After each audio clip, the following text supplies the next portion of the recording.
आपली सुंदर कुटिया बांधावी, आश्रम तयार करावा आणि त्या आश्रमामध्ये तुम्ही रममान व्हावा, अशा प्रकारची आज्ञा राजा रावण काल नेमीला देऊ लागला. सुपक्व फळे सुशीतळ जळ, सुंदर वृक्ष सुपरिमळ, आपण धरावे अतिशिळ,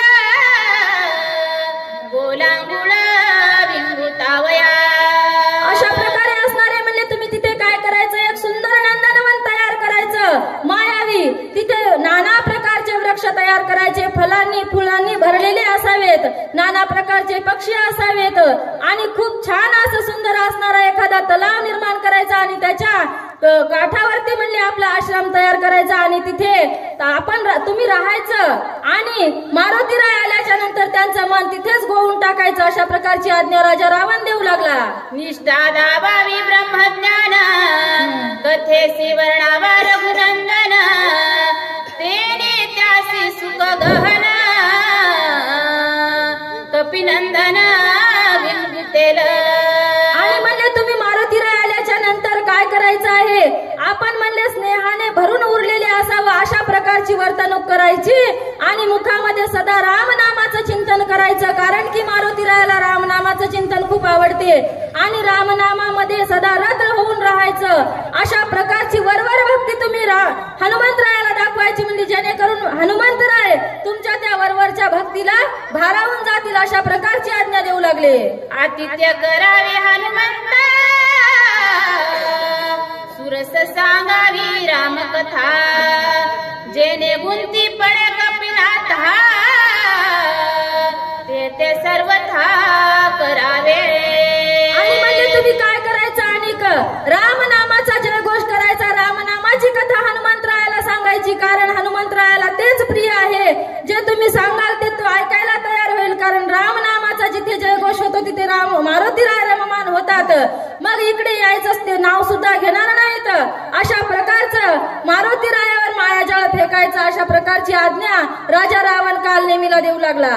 ते महाक्रूर राक्षसी, प्राणी मात्रा सगळे ग्रासी, आपण युक्ती साधावी ऐसी, जे कपिंद्रासी ते गिरी.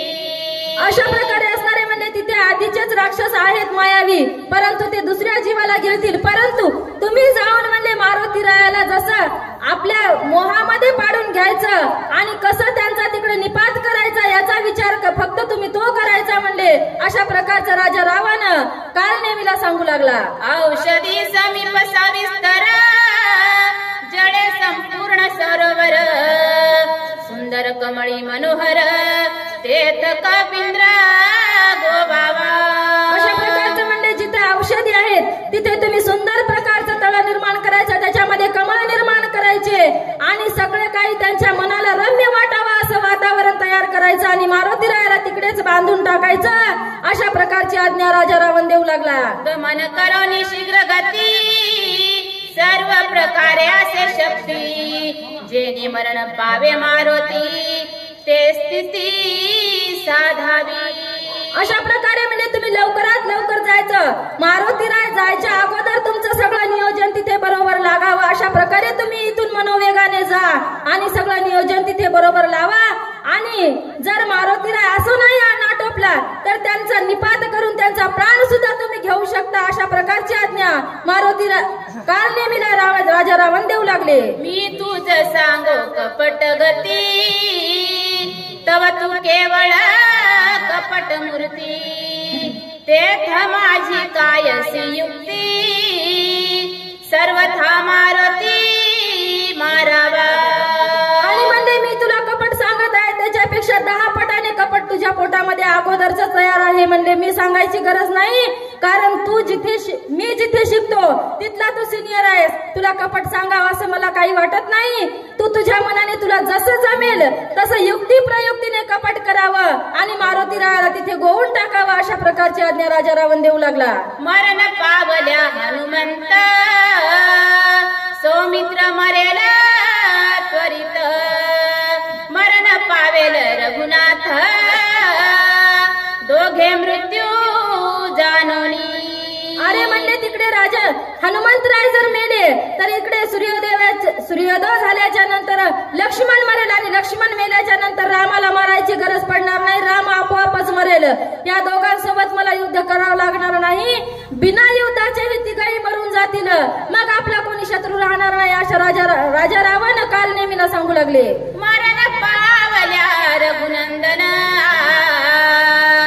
कैसी वाचे विभीषण सुग्रीवही सांडी प्राण अर्धक्षण न लागता.